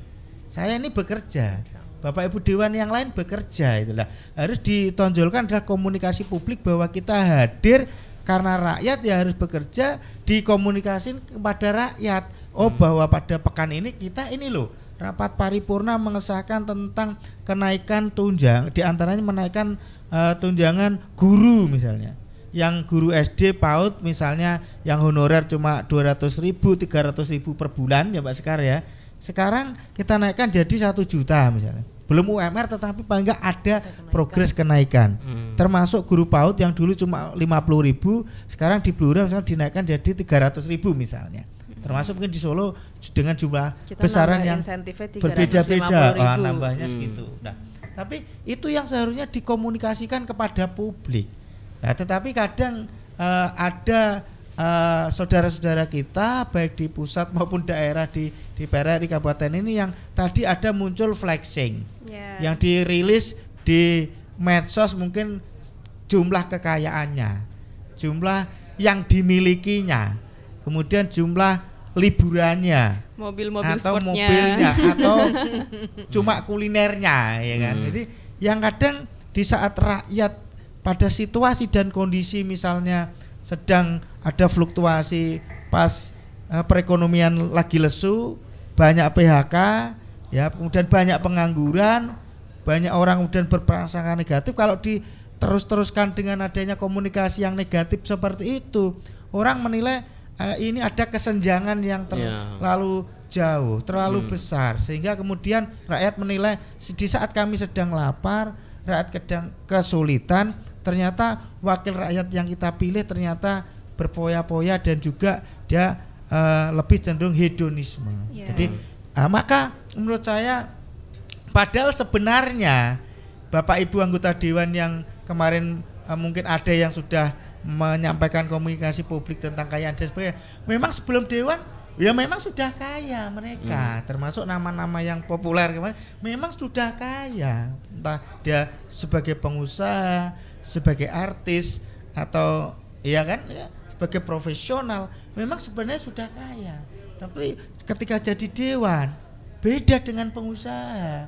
Bapak Ibu kita ini dewan yang mewakili rakyat.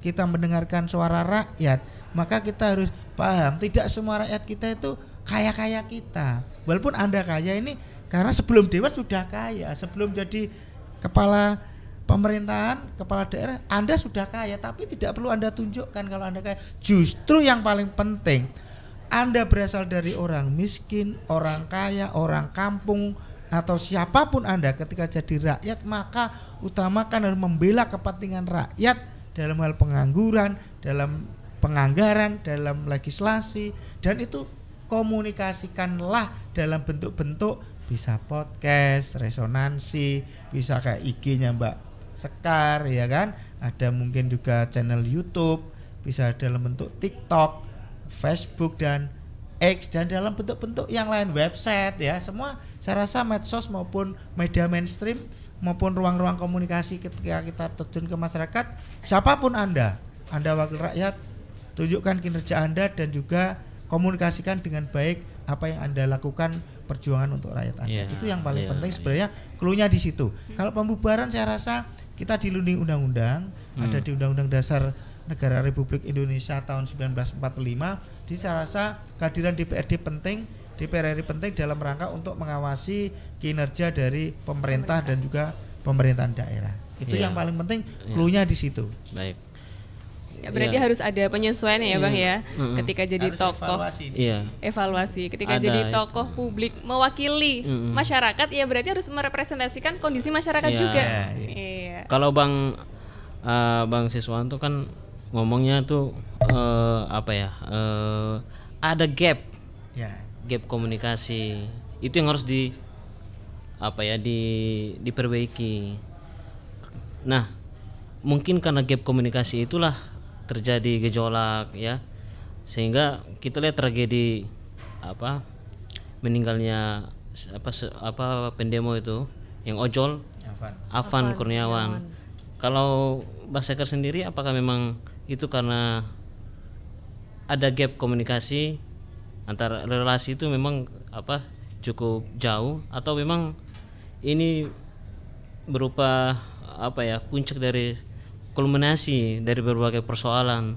Perasaan Mbak Sekar sendiri gimana kalau yang meninggalnya Afan Kurniawan itu? Ya tentu kita yang pertama sangat menyayangkan ya, bahwa aksi-aksi di mana masyarakat itu menyuarakan pendapatnya sampai mengorbankan jiwa. Mungkin awalnya Afan, dan sedih sekali bahwa kita di sini perlu menghitung pakai jari jumlah jiwa yang sudah meninggal dalam proses menyuarakan pendapat ini. Kan enggak cuma Afan. Pada prosesnya kan menjadi lebih banyak, kalau tidak salah sampai 10 orang. Dan ini sebetulnya variabel yang bergerak ini banyak sekali. Satu, seperti yang disampaikan oleh Mas Sis, ada kesenjangan dalam berkomunikasi. Ada mungkin sosok-sosok saudara-saudara kita, rekan-rekan atau senior-senior kita yang dalam berkomunikasi itu perlu, kalau kata Sekjen, mengukur kepatutan diri. Karena betul seperti kata Mas Sis, ketika kita sudah menjadi anggota dewan, itu kita juga adalah representasi daripada masyarakat. Sehingga kalau memang kita memiliki kelebihan-kelebihan yang mungkin tidak dirasakan oleh mayoritas elemen masyarakat lain, sepatutnya kita mengukur apakah kelebihan-kelebihan itu juga patut kita tunjukkan sedemikian rupa. Ada sensitivitas, ada compassion, ya, welas asih yang perlu kita sampaikan kepada masyarakat. Dan itu sebetulnya adalah bagian daripada kita melakukan komunikasi publik yang baik. Yang kedua, tidak bisa kita pungkiri juga mungkin adalah bentuk daripada kulminasi keresahan, ketakutan, ketidaktahuan yang dirasakan oleh masyarakat. Kalau dari saya secara kegiatan-kegiatan kami di kedewanan maupun di luar agenda tersebut, salah satu curahan yang sering kami dapatkan dari anak-anak muda khususnya adalah ketersediaan lapangan pekerjaan yang semakin fluktuatif. Waktu kita skripsi, teman-teman, itu kita belum ada AI dulu waktu kita bikin skripsi ya toh. Kita belum ada ChatGPT. Sekarang sudah ada AI, sudah ada ChatGPT, bahkan sudah ada pekerjaan khusus untuk orang-orang yang menuliskan pertanyaan di dalam ChatGPT. Itu perkembangan lanskap ketenaga kerjaan berubah hanya dalam waktu 3 tahun mungkin, Mas. Itu sudah memantik amarah pasti bahwa ada kesenjangan antara materi yang kita pelajari di SMA ataupun di bangku kuliah dengan ketersediaan lapangan pekerjaan yang ada. Ini salah satu hal yang saya tangkap itu menjadi sumber keresahan masyarakat, khususnya mungkin anak-anak muda, yang mana memang perlu ditangani secara kolektif, kan tidak bisa hanya ditangani oleh kepala daerahnya atau tidak bisa hanya ditangani oleh sebuah undang-undang, tidak bisa hanya ditangani oleh sebuah kementerian. Dengan masalah yang kompleks ini ditambah dengan mungkin komunikasi yang kurang sensitif, mungkin akhirnya itu menjadi sebuah bola salju yang kulminasinya pengerucutannya adalah yang kita saksikan beberapa pekan yang lalu. Di sisi lain, tentu menjadi pertanyaan besar juga sebetulnya terkait proses atau perkembangan dari unjuk rasa yang damai menjadi unjuk rasa yang penuh dengan kekerasan yang sampai memakan korban jiwa. Di Solo, kantor DPRD kami area Setwani itu kebakar jam 2 pagi. Syukur-syukur semua pekerja, staf aman, Mas. Alhamdulillah dalam kejadian itu tuh tidak memakan korban jiwa. Tapi coba kita ngelihat ke kota Makassar itu sampai 4 orang meninggal. Jadi kita juga perlu secara masyarakat, baik masyarakat maupun pimpinan, kita perlu mengevaluasi cara kita berdiskusi, cara kita menyampaikan aspirasi, baik daripada masyarakat kepada pimpinannya, tetapi juga kita sebagai pimpinan kepada masyarakat. Apakah kita juga sudah menyampaikan pesan, menyampaikan kerja-kerja kita dengan baik, dengan jelas? Apakah kita juga sudah berupaya semaksimal mungkin mau mendengar aspirasi masyarakat kita? Apakah kita juga membuka diri untuk menerima konstituen-konstituen kita? Di satu sisi, teman-teman baik itu pemuda ataupun elemen masyarakat yang lain juga mungkin perlu bertanya dengan diri sendiri, apakah selama ini kita juga sudah menempuh jalur-jalur komunikasi yang ada sebelum akhirnya kita turun ke jalan, atau sebelum akhirnya mungkin terpaksa mengambil tindakan-tindakan yang mendesak. Saya rasa sekarang hampir mayoritas daripada anggota dewan baik di tingkat kabupaten kota, provinsi maupun DPR RI itu punya kanal komunikasi yang berlapis. Medsos ada mungkin, WhatsApp juga ada, mungkin ada email. Kalau kita di kabupaten kota, rumah kita atau posko kita itu hampir jarang sekali sepi. Terbuka untuk umum ya, terbuka Kak? Untuk umum, maka tadi saya bilang kita itu di kabupaten kota khususnya itu sangat sulit ibaratnya untuk menghindar daripada aspirasi atau suara-suara masyarakat, karena kita tinggal di tengah-tengah itu semua, ya kan Mas? Ya tetangga kita adalah orang yang kemarin nyoblos kita, atau kemarin orang yang menjaga TPS kita gitu. Kalau di DPR RI saya kurang tahu sih seperti itu, kalau di kabupaten kota seperti itu. Jadi ada tahapan-tahapan, ada kanal-kanal yang juga bisa diikuti oleh masyarakat agar bisa menyampaikan aspirasinya dengan lebih kondusif. Nah, tapi di sini juga menjadi catatan bagi kami untuk juga menelaah kinerja kami, apakah juga sudah cukup.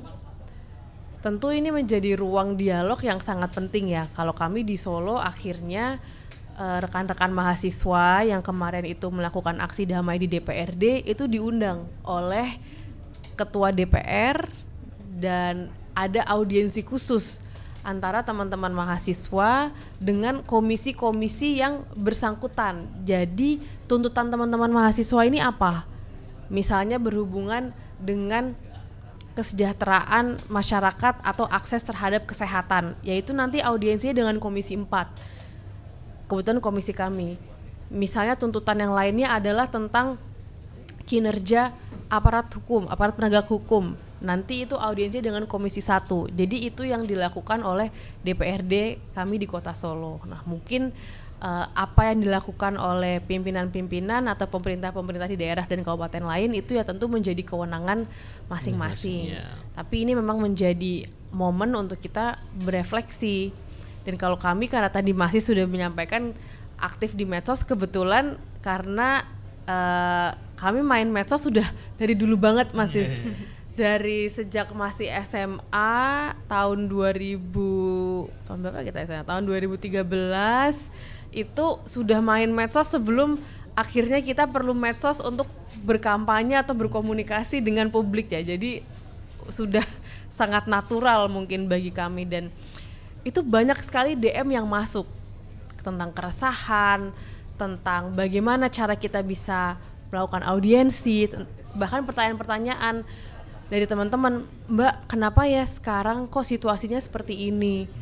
Dan itu memang kita harus jawab teman-teman, karena apalagi masyarakat itu juga semakin pintar, semakin kritis, dan semakin memahami kanal-kanal berkomunikasi, dan mereka pun semakin menyadari ini yang mana yang dibales sama mbaknya, ini yang mana yang dibales sama admin. Itu juga sekarang itu juga sekarang para pemilih masyarakat itu sudah pintar. Dan ini yang menjadi catatan bagi kita semua untuk sama-sama menghadapi perubahan yang terjadi, baik perubahan yang dirasakan oleh masyarakat dan juga perubahan yang akhirnya berdampak sama kita yang di dewan. Kalau mungkin dulu itu komunikasi satu arah, karena kanal komunikasinya juga tidak sedinamis sekarang. Ya kita sekarang harus berbenah diri, menemukan cara komunikasi yang memang lebih sesuai dengan apa yang diinginkan oleh masyarakat. Dan bagaimana kita juga bisa mempertanggungjawabkan kinerja-kinerja kita. Tentu kalau saya masih dalam proses untuk bisa melakukan itu semua, dan semoga masih ada waktu dalam 4 tahun ini ya, sampai tahun 2029 untuk bisa betul-betul berusaha semaksimal mungkin melakukan amanah ini dengan baik, dengan cara yang kekinian dalam berkomunikasi, dalam menyapa masyarakat, karena masyarakat juga sudah semakin kritis dan semakin pintar, dan akhirnya membuat kerja-kerja kami juga semakin penting.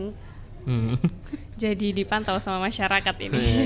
Ya pada prinsipnya memang seperti itu toh. Tapi mungkin kalau dulu kanal untuk menyampaikannya kan satu arah ya. Mungkin dulu hanya sekedar koran, radio, telepon, SMS. Tapi sekarang siapapun, kapanpun bisa nge-DM, bisa nge-WhatsApp, bisa live. Dan karena sebagai anggota dewan itu sangat bergantung dengan cara kita berkomunikasi dengan publik. Jadi ketika medium komunikasinya ini juga berubah, sehingga kerja-kerja kita juga jadi berubah. Nah ini mungkin yang perlu kita pahami bersama, dan kita tentukanlah masing-masing anggota dewan ini cara yang paling enak dan paling pas untuk berkomunikasi seperti apa, karena kan mungkin setiap anggota juga punya caranya dan keinginannya masing-masing. Tidak semua merasa nyaman mungkin megang akun medsosnya sendiri, ada yang memang punya 2, punya 3, dan itu ya sebetulnya juga hak anggota dewan masing-masing. Yang paling penting adalah memastikan bahwa bisa diakses dan bisa memberikan pertanggungjawaban daripada kinerja-kinerjanya. Kalau menurut saya sih seperti itu. Oke, luar biasa sekali ya Kak.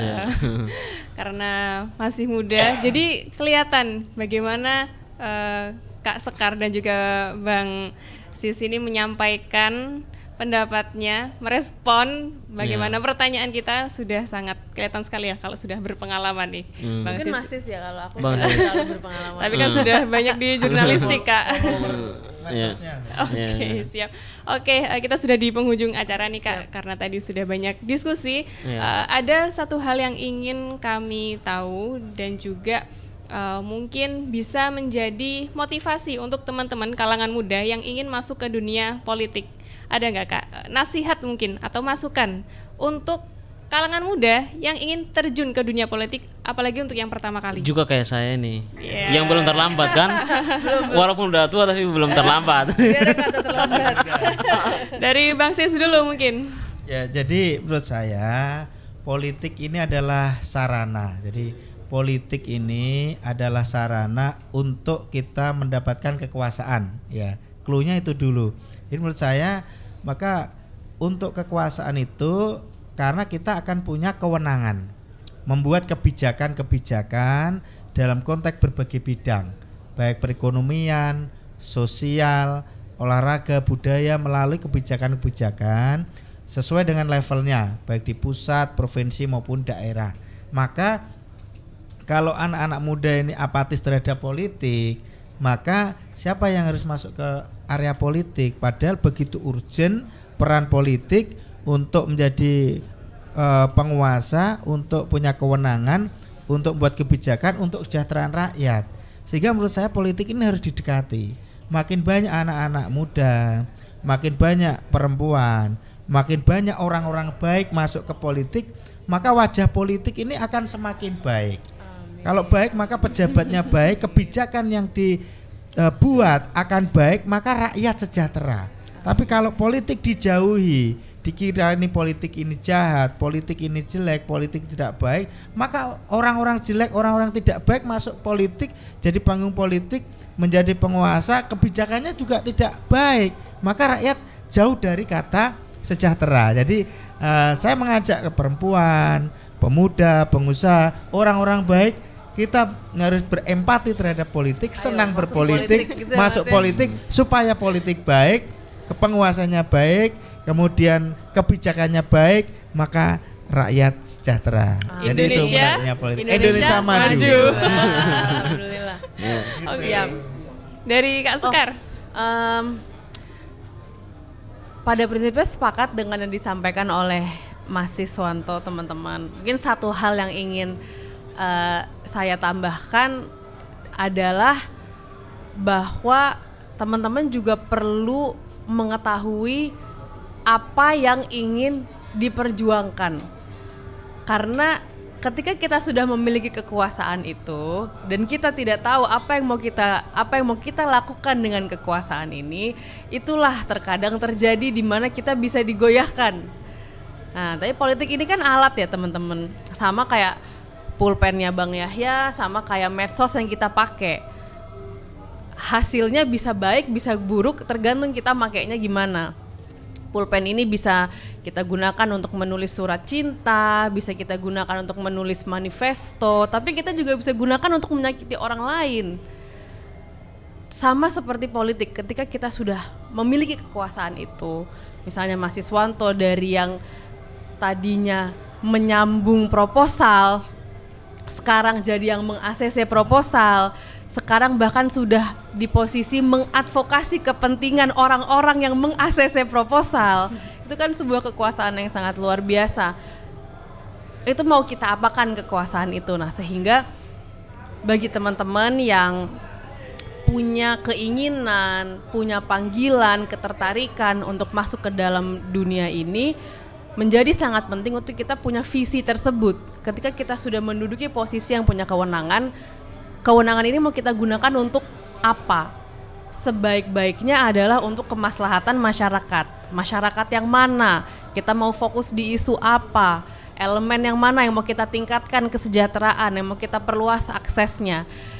Karena itu yang menurut saya akan membantu kita semaksimal mungkin bisa menggunakan kekuasaan ini untuk hal-hal yang baik, untuk hal-hal yang positif. Karena mau menggunakan alat ini untuk mudarat juga bisa ya Thomas. Untuk maslahat itu juga bisa. Jadi kita memang harus tahu dulu visinya mau kemana, sehingga ketika kita dihadapkan dengan ABCD yang tadi tak sampaikan itu, syukur-syukur kita senantiasa berada dalam jalan untuk kemajuan sesuai dengan apa yang menjadi visi kita. Yang bahaya adalah ketika kita masuk itu belum mempunyai visi, kita mau mencapai apa dengan kekuasaan yang kita miliki. Dan itu yang menurut saya penting sekali untuk teman-teman, khususnya yang muda-mudi ya, yang mungkin teman-teman pemirsa juga. Semoga dengan mengikuti podcast Resonansi ini, melihat contoh di Mas Siswanto, mungkin di saya, di Mbak Berlian sama Bang Yahya, teman-teman jadi ada bayangan kira-kira kalau aku masuk politik hal-hal apa yang ingin aku perjuangkan untuk kemaslahatan. Nah itu menjadi sangat amat penting. Jangan sampai kita sekedar mengejar kekuasaan tanpa mengetahui bagaimana kekuasaan ini akan kita gunakan untuk bermanfaat bagi orang lain gitu kan. Sebaiknya seperti itu tuh satu lagi yang menurut saya sangat amat penting. Oke. Bisa dicatat nih, langsung dieksekusi nanti. Oke, itu tadi pembicaraan kita terkait pemuda dan juga bagaimana mereka masuk ke ranah dunia perpolitikan di DPRD. Bang Yahya, ada kata-kata terakhir? Iya. Ingin masuk politik. Ingin masuk politik. Dapat dukungan gak nih dari Blora? Oke, mungkin itu tadi diskusi kita sangat menarik sekali dan sangat menginspirasi. Semoga kita dapat kebermanfaatannya semua. Oke, amin. Sobat Resonansi, kita ketemu lagi di next episode Resonansi. Kupas tuntas tanpa keras-keras.